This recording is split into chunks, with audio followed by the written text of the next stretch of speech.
लेकिन अभी हम कल परसों गए थे किसी चैनल पे, तो वो लोग वहाँ पे आए थे, तो उनका व्यवहार देख के हमें ऐसा लगा कि हमें इनसे खतरा हो सकता है। जिस तरीके से वो गाली गलौज कर रहे हैं हमें कि वो लड़की उसके साथ में रहती है सिक्कर वाली, उसने मरवाया है। लेकिन जब ये पेपर अपने पास है, अपने पास सबूत है, तो अपन डर क्यों रहे हैं? अपन बात करते हैं। तो हमने देव भैया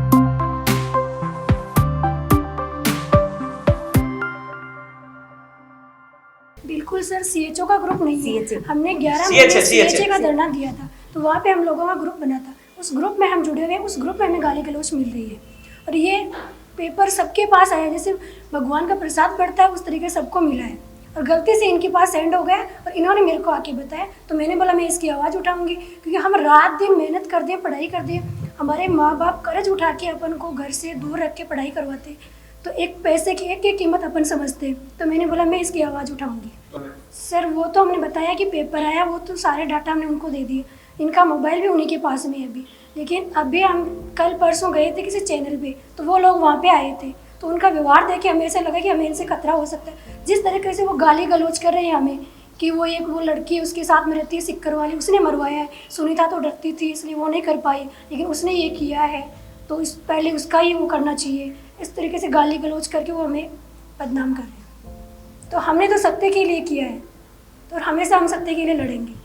मेरे पास पेपर 19 तारीख को 8:02 पे आ गया था, और मैं मेरी फ्रेंड को उसके सेंटर पे छोड़ते हुए जब शास्त्री नगर पहुंची थी, तो मैं 8:45 के लगभग पहुंची थी। वहाँ फॉर्म जमा करा के मैं जब पेपर देने के लिए सेंटर के अंदर चली गई थी, और 12 बजे बाद जब मैं बाहर आई, तब आके मैंने मेरा फ़ोन देखा, तो फ़ोन में 12-13 मैसेज आए हुए थे। मैंने जैसे ही खोला तो पेपर स्टार्ट हो गए थे। मैंने सीएचओ के पेपर से फ्रंट पेज में तो कुछ भी नहीं था, लेकिन 2-3 पेज पलटे तो उसमें हूबहू वही क्वेश्चन मिल रहे थे जो सीएचओ के पेपर में आए थे।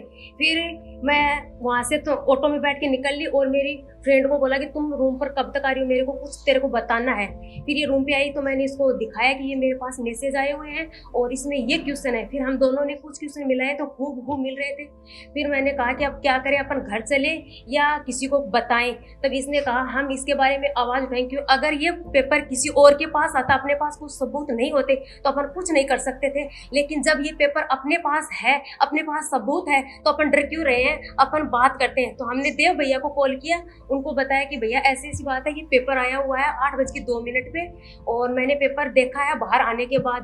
तो उन्होंने उपेंद्र भैया को कॉल किया, तो ये किसी डिबेट देने के लिए जी ऑफिस जा रहे थे, तो इन्होंने कहा मैं वहाँ तो नहीं आ सकता, लेकिन आप जी ऑफिस आ जाओ, वहाँ बैठकर हम आपसे बात करते हैं। फिर हम जी ऑफिस गए, वहाँ पे हमने सीएचओ की हार्ड कॉपी से और जो पेपर आया उसके क्वेश्चन मिलाए, तो हमारे 78 क्वेश्चन मैच हुए। उसके बाद भैया ने चेयरमैन सर को बात की कि मेरे पास पुख्ता सबूत है और जो अभ्यर्थी के पास पेपर आया वो भी साथ है, और हम है ना आपसे बताना चाहते हैं कि पेपर लीक हो चुका है। तो सर ने उस टाइम बोला कि ऐसा हो ही नहीं सकता, पर अगर ऐसा है तो आप कल ऑफिस में आ जाना, हम कल बात करते हैं। फिर हम दूसरे दिन 20 तारीख को चेयरमैन सर के पास गए, उनको सबूत दिए। फिर उन्होंने अपने कर्मचारी को हमारे साथ एसओजी में भेजा, वहाँ पर हमसे हमारे मोबाइल ले लिए गए, मोबाइल में पूरी जांच की, डाटा लिए। उसके बाद उन्होंने हमसे एक परिवेदना लिखवाई, और उसके बाद 4-5 घंटे तक हमारी बात हुई वहाँ पे। उसके बाद हमें वापस भेज दिया और हमारे फ़ोन ले लिए थे, और फ़ोन आज 4 दिन हो गए उन्हीं के पास।